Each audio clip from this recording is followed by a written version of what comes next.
everybody, Jewel back again with another super cool astrology video. And we're talking about birth sun in the 9th house today and what that's like when somebody's got this going on in their birth chart. A little bit about their characteristics and their weirdness and what you can expect. So, the 9th house is, a lot about our aspirations. A lot about our inspiration, a lot about how we are inspired or how we inspire others and what we're working towards. A lot about our fortune, not like the part of fortune or money or winning the lottery or that kind. No.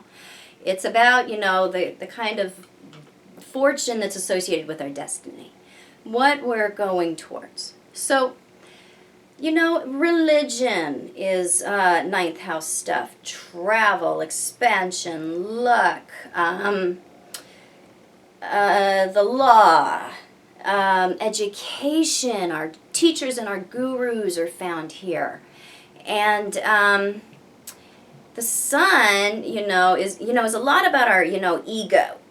And wherever the sun is where we want to show up. It's where we want to shine. It's where we want to be seen in the chart. So when it comes into the 9th house of, the higher mind, higher learning, higher education, these people are very much about seeking higher truth, seeking truth in all things, finding things out for themselves.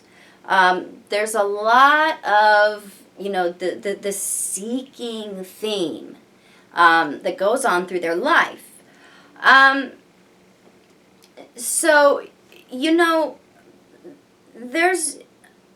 It's interesting because we have, the identity coming into the house of searching and seeking. So there is, a lifetime search for truth, a quest to know the world for themselves, to find things out for themselves. Very often this is spurred by a father that was very religious or rigid in his belief system. Whatever that was. Typically it was religion. So somebody with their, sun in the 9th house, this is, the kind of influence that they've grown up with. And the father has, instilled a lot of their values and a lot of their ideas and their beliefs about the world into them. And if it wasn't the father, it was a male figure. Or if there wasn't a father around, perhaps it was, the mother who played two roles. You have to look at everything in the chart. Especially if sun is in Pisces or Sagittarius, more so, we'll see the religious father. So, they very much take after the father in their belief system and their ego structure. And as they mature, typically around their Saturn return, those beliefs that they were taught and they were grown up with, they tend to start questioning those. Around 28, 30, their paradigm starts to shift.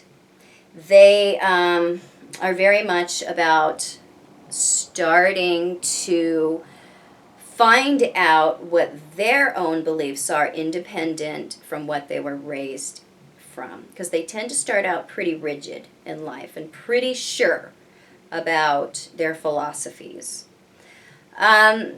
So, they start to question the truth of what they were taught. And this really spurs them, to learn for themselves. And they have this thing where they will cyclically outgrow their identities, and they, they'll be adopting a new one. And, this is a lifetime theme, where as they get more information, as their world expands, as their mind expands, as their belief system expands, they need to change who they are. They feel that they need to change who they are because their identity is very much tied to their beliefs.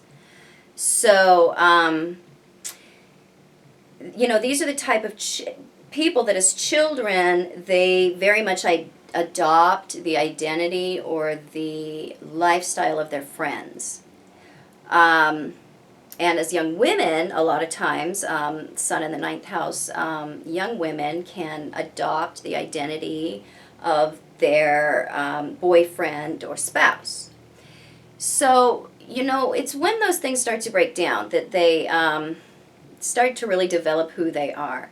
And this is usually pretty mind-bending for them when they start out doing this, when they really start outgrowing those old things that they were taught.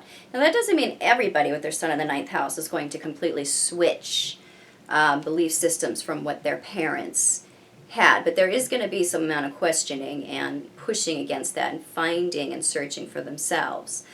Typically, we see a change, a difference in belief system from the father, the upbringing with Sun in the ninth house, but not always, but typically. So, as they expand, their personality grows, they learn more about themselves. Learning brings them a sense of power. This is really where they feel they show up in the world. They feel that their intelligence and their knowledge is really what they're about. And so, they want to display that. So, they make good writers, novelists. A lot of people with Sun in the ninth house have a dream of writing a novel. I've heard that so many times. Litigation, teachers, really good teachers. And it comes easy to them as well. And they're entertaining to listen to. They're good at it. They have a real talent for, imparting information, in a group setting. And, so really, it's about achieving joy. This is what they're really after. This is the underlying motivation for all the learning, all the growing, all the seeking, all the searching. They are trying to find their joy. This is the house of joy. And they are looking for happiness. They want to find happiness through the things of the ninth house.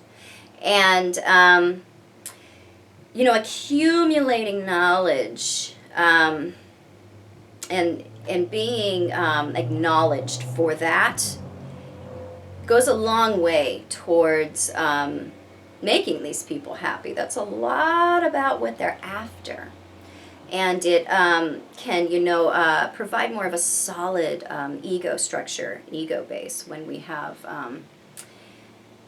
that intellectual achievement coming into the life. So, this is my analysis of Sun in the ninth house. Hope you enjoyed it. I'll be back very soon with Sun in the 10th house, and I'll be finishing up my Sun in the House series, and I think we might move on to synastry aspects between partners and composite charts, but I'm not sure. It depends on what you all want, so let me know. What kind of videos do you want? Tell me.